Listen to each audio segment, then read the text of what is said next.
ای د دوزخ په ګیټ ویلوړو پریختو د دوزخ هغې سرو لمبو له دا پیغام ورکو چې د بصري صاحب په انتظار ما اوسو.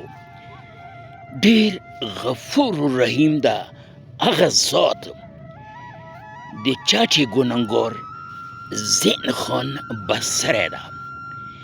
د ما شیرینه وروره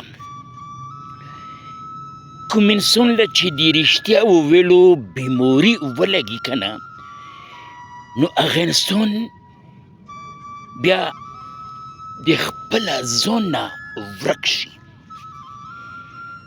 نه خو هغه په خپل چاپېرچل کې څه خپل دوست بیا لري و نه خو بیا په خپل کور کې هغه له هغه مقام خپل خپلوان ورکوي و نه په خپلې معاشرې کې هغه د بل په زړه کې خپل ځان له ځای جوړوي شي. د خپل ځان خلاصېدو ډېره ډېره مهرباني. خوشحاله